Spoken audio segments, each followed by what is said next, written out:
Awesome. Good morning, everyone. How are we all doing this morning? Excited? Awesome. I want to thank Stacy and Dr. Bertram again for putting this awesome event together. So one more round of applause for them. So my name is Alan Diadamo. I'm the president of the Owen Venture and Entrepreneurship Club, and I'm a second-year student here at Owen. During my time, I've had the great privilege of immersing myself in the entrepreneurial community here as I've been pursuing some beverage startups, and I've really felt the support and the vibrance of this community through that experience. And so I'm really excited to be with everybody here today. I have the distinct pleasure to introduce Dr. Mark Harris. Mark has spent 12 years at Vanderbilt.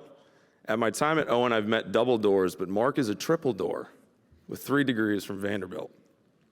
He started 3 companies, including Concert Genetics and his current startup, HeroWare, and he's also very passionate about being an angel investor and a startup advisor here in the community.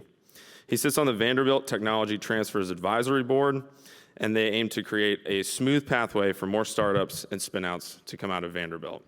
So I'm very excited to introduce Mark, and I'll let him take it from here. Great. Thanks so much, Alan. So today I'm going to talk to you all about a framework that I use when I'm building businesses and that I use with the startups that I work with. And so if you're a founder of a business, I'm hoping that this framework will be helpful in identifying where you are, what you need to focus on, and even more importantly, what you can wait to focus on for a little bit longer. And if you're looking at potential startups to join, hopefully this framework helps you identify those. And as I walk you through this journey, I'm going to leverage my most recent entrepreneurial endeavor, HeroWare, as an example of a company going through that process, and also showcase a little bit of our exosuit technology, which is why I'm wearing this. So phase 1 is the vision, right? The idea, that creative spark that's keeping that entrepreneur up at night, that's convincing them to drop their job and go off on this crazy adventure. So it's this beautiful spark. I'm sure some of you in the room have had this. And for those who haven't and are looking to dive into a startup, you're going to be looking for somebody that has had that spark. And it's pretty easy to find, right? You're just looking for somebody with a face like that. Now, for myself, I was this guy for my first 2 businesses. And for my 3rd business, I was looking for someone else who had that spark. I had recognized I knew how to scale businesses, but I didn't have that 3rd idea. And so I went looking, and I found this guy. This is one of my co-founders, Carl Zellick. And his spark came from his 2 kids, you can see here. And what he found is, as a new father, he started to have a whole lot of lower back pain and discomfort. And he was kind of shocked. How the heck is this 20-pound child destroying my back when I've never had back problems before? And those of you who have small children can relate. But unlike most of us, he also happens to have been a world-leading biomechanical engineer based here at Vanderbilt, who helped build prosthetic limbs and motorized systems to help paraplegic people walk. And so he was innately qualified to tackle this problem and try to solve this problem. So that moves us on to phase 2. Once you've had that spark of an idea, it's necessary, but it's not sufficient for a business. So next phase is to go and build some type of a prototype that you can share with users and customers and start to get some feedback to iterate on that design. So if you're building software, you're going to throw something together, it's going to have bugs, it's going to be feature light, that's okay. If it's hardware, it's going to look kind of janky, again, that's okay. You just need a minimally viable product to start to get some feedback. Now, this is known as the customer discovery process, and it is the main focus for most entrepreneurial courses and most accelerators out there, and for good reason. Extraordinarily important. So for HeroWare, this was the initial prototyping journey. Started super simple with a couple elastic bands that went over the shoulders. And the basic idea behind it was, as an individual leaned over, those bands would pull along the back and provide some offloading of the low back, effectively act as artificial back muscles. And as you can see, they went through several years of prototyping. And it was here in mid-2019 when I joined the company to spin this technology out of Vanderbilt. And one of the first things I wanted to do was actually get this out in the real world. They'd done extensive testing on students, but we went out and partnered with Tractor Supply Company and Geodis, which is a large third-party logistics company that moves most of Apple's and Lego's products throughout the US. And we put it on their workers and went out there and got data and demonstrated that it worked tremendously well for them. Now, those were the users, and an important part of this process is not to confuse users with customers and the actual buyers. And so in parallel, I was going out and talking to C-suite executives at these firms and general managers to understand how big of a problem is low back pain and injuries, and would you be willing to buy a product like this? When all of those stars started to align, that was enough to really convince me to jump on board full time to spin this out and build this company. Which leads us to the third phase. And I feel like this phase is the one that is most overlooked currently in entrepreneurial classes and accelerators. You've gone through the product testing. You need to treat your sales process exactly the same way. Testing your pricing, testing your messaging, testing your channels, your product mix, all of these things, and utilizing this and thinking about this as its own product.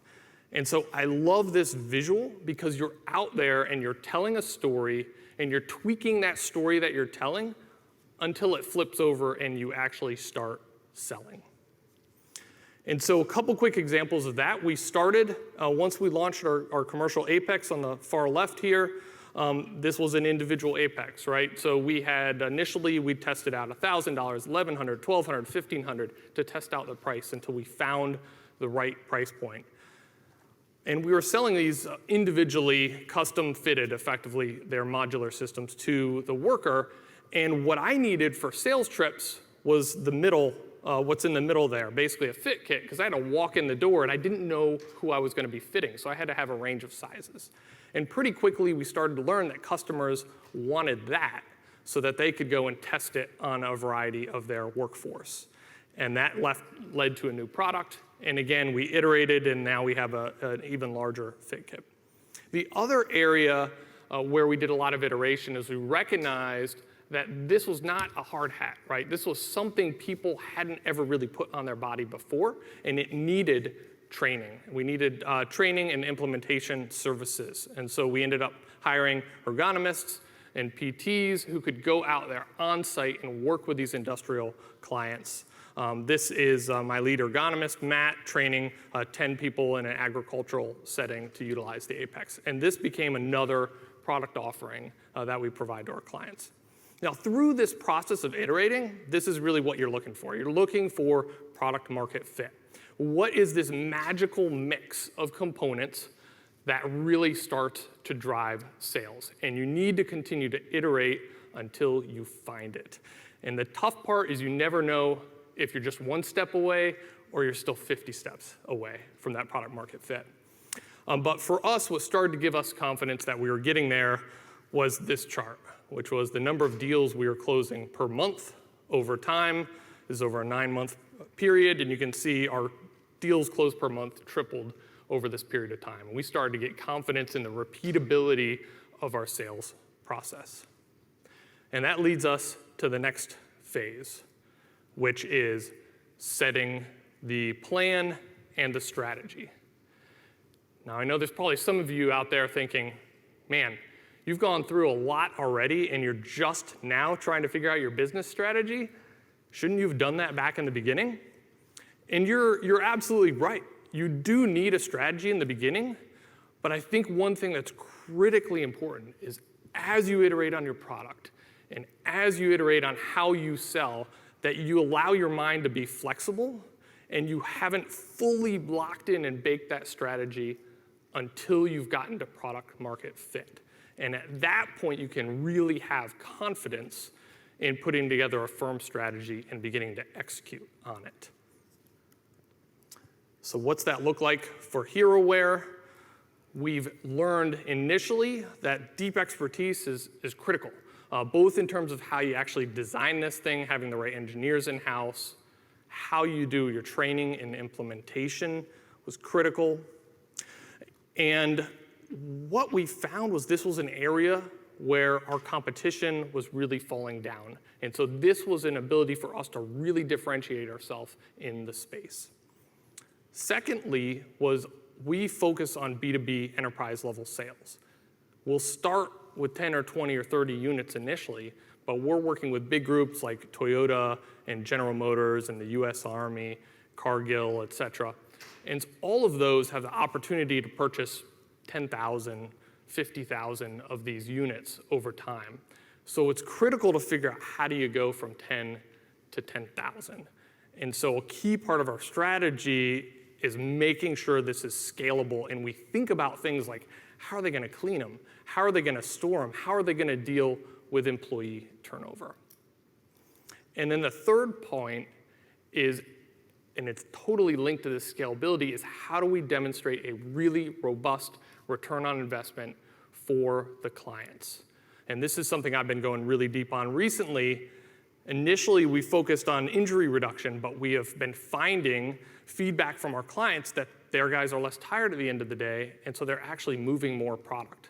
So we also have the ability to boost productivity, which provides some really, really clear ROI. So once you've got your strategy set, you move on to the next phase, which is scaling and executing. Okay, I've got my product, I've got my sales process, I've got my strategy. Now you just need to execute. And you need to do it over and over again and demonstrate the repeatability of that. And the goal here is to get yourself to profitability, to prove that you've got a robust and growing business that is beating out the competition. And this is an area where we are still trying to figure out at HeroWare, but this is how I'm thinking about it. First and foremost, we've got to continue to expand the number of clients we're bringing in. In 2021, we brought in 89 new clients. We need to continue to bring in those new clients. But even more importantly to our business is the second one, which is we got to prove that we can scale within those clients. We have to prove that growth within those clients. And there's an interesting challenge there, because you can imagine on one hand, you could just try to get more people in the door and spend all your sales time and effort there. On the other side, you could focus in on 2 or 3 clients and just try to go tremendously deep to grow those. But the challenge is you don't always know which 2 or 3 clients to really focus your efforts on. So we're trying effectively to balance those two. And then along the lines, continue to improve the efficiency of manufacturing and fulfillment to increase our margins. And if we can check these 3 boxes, we're going to have a very profitable company growing very quickly. Which leads us to the next piece, which is, okay, if we've now found the secret sauce to scale and execute on the business, you want to copy and paste that. You want to do this for other products, for other markets, for other geographies. And every business is going to be a little bit different on how you copy and paste that. But this is going to be the key to building a really large organization over time. And this is the point where I break the rules for every advice I've ever given to startup founders, which is don't go and focus on a bunch of other things until you've really nailed your product market fit and you've proven you can execute on this particular area. Don't waste your time and get distracted going after other things. And now at HeroWare, one of the things we have that we're very lucky to have is tremendous inbound interest. I get 30 to 40 companies reaching out to us wanting to adopt our technology every single month with no outbound sales and marketing. And so we're blessed with that. Now what's interesting there is a lot of these are foreign. And we've had a whole series of distributors in other countries reaching out to us. And so I recognized that we could bring on some distribution partners and kind of test this model at effectively no cost to us. They're going to buy product, take that back to their home country, and try to sell it, right? Why not let that experiment run out and test it, allow them to do their own testing of product market fit, and learn back and forth from those groups. So for us, that seemed like a great opportunity to pursue. The second is product expansion.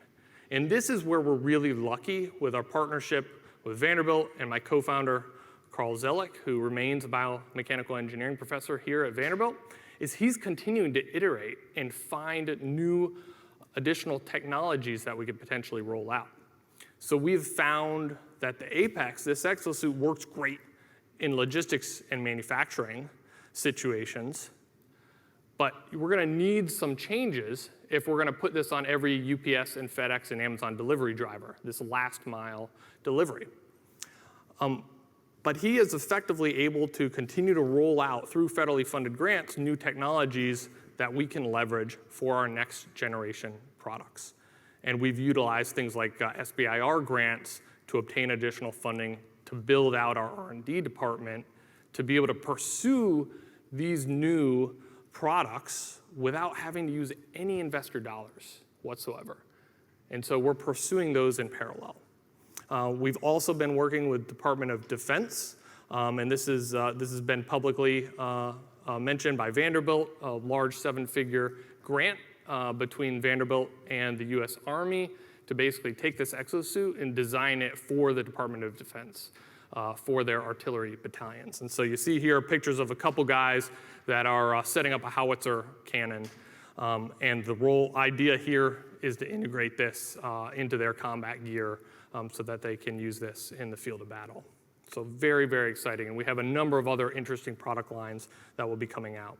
So this has given this particular business a unique opportunity to try to expand these things before we've truly proven that first product. And so looping back to the framework, right? You've got that initial idea, that initial spark. Then you've got to throw together this prototype and listen to your customers and your users and iterate on the product design. Then you need to go back out and do the same thing for your sales process and continue to test that until you really start to demonstrate product market fit. At that point, you can solidify your plan and your strategy. And at that point, you can really start to scale and execute and prove repeatability of the sales process. And once you get there, you can start to scale and expand the opportunity and branch into other areas. Now, here's the dirty little secret of this, right? Which you guys have probably picked up on already. This is not a recipe. This is not a stepwise process every business follows from step 1 to 2 to 3 to 4, et cetera. This is a framework, and every single company I've ever seen goes through this process a little bit differently. And so you have to leverage that and really understand your business to know what's the right order. The one thing I do know for sure is every successful company absolutely goes through all 6 of these stages. And so I'll give you another quick example from my previous business, Concert Genetics. We actually went through these first 3 phases about 3 times until we hit product market fit. We built a product directly for physicians initially, and it flopped. We adjusted the product. We built workflow tools for hospitals. We got a little bit of adoption, but man, they weren't going to buy a lot of it either. That one flopped. We continued to come back to the core technology, and we tweaked it, and we built out more assets, and we targeted health plans, and that nailed it. That was the product market fit that we needed. We were able to build on those earlier products to get the assets that we had to have to deliver our health plan product. So I'm glad we went through that. I'm glad we flopped on those. But sometimes you've got to just iterate and iterate and iterate to make that work. So that's my story. This is a great framework I hope you all can use, and I look forward to hearing about the businesses that you're building. Thank you.